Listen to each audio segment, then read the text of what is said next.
எல்லாருக்கும் நமஸ்காரம். இன்னைக்கு நம்மளுடைய திருவாய்மொழியில் கோயில் திருவாய்மொழி பகுதியில் 4வது நூறில் 10வது பதிகத்தில் 6வது பாட்டு 3111.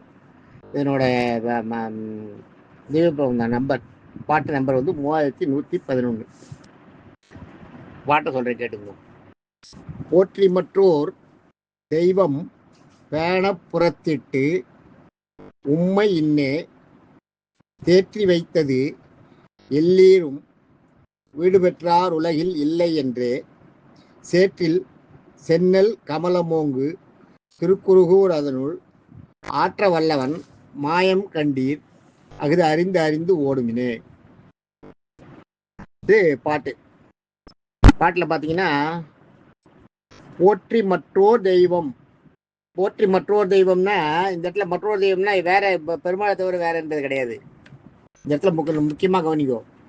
போற்றி மற்றோர் தெய்வம்னா அவங்க குலதெய்வத்தை விட்டு வேற தெய்வங்களை அப்படி எடுத்துக்கணும். இதை போற்றி மற்றோர் தெய்வம் பேண புறத்திட்டு, அதை மற்ற தெய்வங்களை கொண்டாடிட்டு அந்த தெய்வத்தை போய் சேவிச்சுட்டு அந்த தெய்வத்தை அடிபணிஞ்சு அந்த தெய்வத்தை தூக்கி கொண்டாடிட்டு இருக்கிறது. அது மாதிரி இருக்கிறது உண்மை இன்னே. அதாவது உண்மை இன்னேன்றது உங்களை இன்னைக்கு தேற்றி வைத்தது, தெளிவு செய்ய வைத்தது. தேற்றம்னா தெளிவு, தேற்றி வைத்தது, உங்களுக்கு தெளிவை கொடுத்தது, தேற்றி வைத்தது, தெளிவு செய்ய வைத்தது. எல்லீரும்னா அனைவரும்னு அர்த்தம். போற்றி மற்றோர் தெய்வம் பேண புறத்திட்டு தேற்றி வைத்தது எல்லீரும்னா அனைவரும். வீடு பெற்றார் உலகில் இல்லை என்ற. வீடுன்றது இந்த இடத்துல பெருவீடு. பெருவீடுன்றது மோட்சம், வைகுண்டம். வீடு பெற்றார் உலகில் இல்லை என்றே, அது மாதிரி உலகத்துல யாரும் இல்லை என்றே. அதான் இந்த முதல் ரெண்டு வரியோட அர்த்தம் என்னன்னா, போற்றி மற்றோர் தெய்வம் பேண புறத்திட்டு உண்மை இன்னே ஏற்றி வைத்தது எல்லீரும் வீடு பெற்றார் உலகில் இல்லை என்றே. அதாவது போற்றி மற்றொரு வேற ஒரு தெய்வத்தை நீங்க குலதெய்வத்தை விட்டு வேற ஒரு தெய்வத்தை நீங்க போற்றி அந்த வேற ஒரு தெய்வத்தை தொழுதுட்டு அது மாதிரி நீங்க இருந்தீங்கன்னா உங்களை இன்னைக்கு தேற்றி வைத்ததுன்னா உங்களை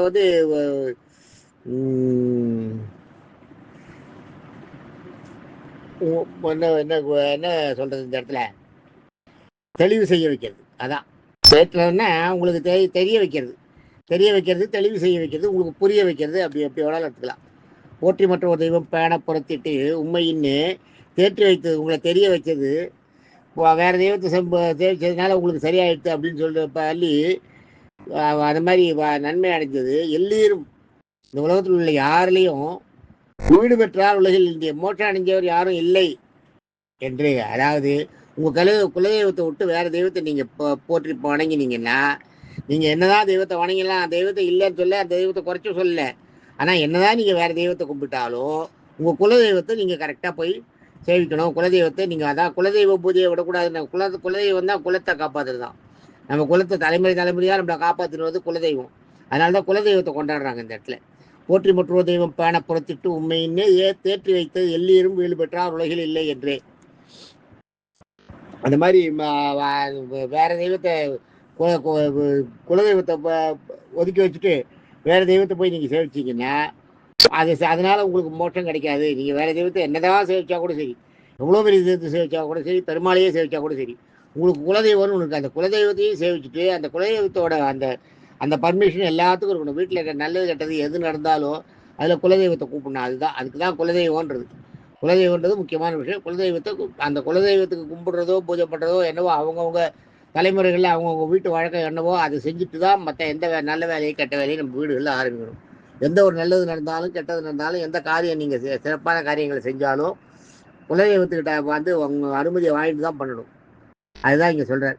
போற்றி மற்றொரு தெய்வம் பேணப்படுத்திட்டு உண்மையினே தேற்றி வைத்தது எல்லீரும் வீடு பெற்றார் உலகில் இல்லை என்று. அது மாதிரி நீங்கள் குலதெய்வத்தை ஒதுக்கிட்டு குலதெய்வத்தை நீங்கள் ஒதுக்கிட்டு குலதெய்வத்தை புறத்திட்டு குலதெய்வத்தை வேண்டாத மற்ற தெய்வங்களை நீங்கள் வேண்டி அதனால் நீங்கள் மோட்டம் அடைஞ்சது இன்றைக்கி மோட்டம் அடைஞ்சோ மற்ற எந்த தெய்வத்தை என்ன மாதிரி வேண்டியிருந்தாலும் சரி, பெருமாளையே வேண்டியிருந்தாலும் சரி, நீங்கள் வந்து மோட்சம் கிடைக்காது உங்களுக்கு. வீடு பற்றா உலகில் இல்லை என்று, அந்த மாதிரி ஜெயிச்சவா உலகத்தில் இல்லை என்று, வீட்டு பேர் கிடைக்காதவா என்று. சேற்றில் சென்னல் கமலமோங்கு. சேற்றில்னா அதான் வயலில் இருக்கிற அந்த சேரு, தண்ணியோடு இருக்க அந்த சேரு. சென்னல், சென்னல்ன்றது வந்து நெல்லுலேயே ஒஸ்தியான செல்லு, நெல் சென்னல்.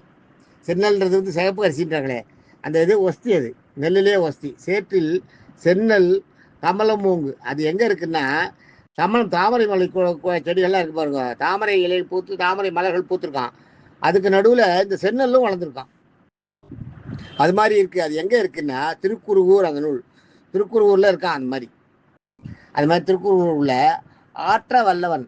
அது மாதிரி உங்களை குலதெய்வத்தையும் சேவிக்க வச்சு தன்னையும் சேவிக்க வைக்கிற அந்த சக்தி படைத்தவன் அப்படிங்கிறது அர்த்தம். அதனால தான் குலதெய்வத்தை ஒதுக்கல இந்த இடத்துல. குலதெய்வத்தையும் சேவிக்கணும், பெருமாளையும் சேவிக்கணும். அந்த அந்த அந்த பெருமாள் ஆற்ற வல்லவன். அந்த மாதிரி ஒரு உங்களுக்குள்ள அந்த மாதிரி ஒரு எண்ணத்தை உண்டாக்கி, உங்களுக்கு குலதெய்வத்தை சேவிக்கிற அந்த எண்ணத்தையும் உண்டாக்கி தன்னையும் சேவிக்க வைக்கிறவன் ஆற்ற வல்லவன். மாயம் கண்டீர். அவன் என்ன, அந்த மாயன்னா மாயன்னே பேர், பெருமாளுக்கு பேரே மாயன்னு பேர். மாய வித்தைகள் நிறைய செய்கிறோம். மாயம் கண்டீர் அகுது அறிந்து அறிந்து, அதை அறிந்து தெரிஞ்சுட்டு, அது உங்களுக்கு தெரியறது இல்லையா, தெரிஞ்ச உடனே நீங்கள் ஓடுமினேன்றது நீங்கள் குலதெய்வத்தை சேவிக்கிறதுக்கு போங்கன்னு அர்த்தம். அந்த இடத்துல ஓடி போய் குலதெய்வத்தை சேவிச்சுட்டு வந்து பெருமாளையும் சேவிங்கோ, சேவிச்சு அவரோட அருளை பெறுங்கோ அப்படிங்கிறது அர்த்தம் இந்த இடத்துல. நாளைக்கு அடுத்த பாட்டோட அர்த்தத்தை பார்ப்போம். தேங்க்யூ.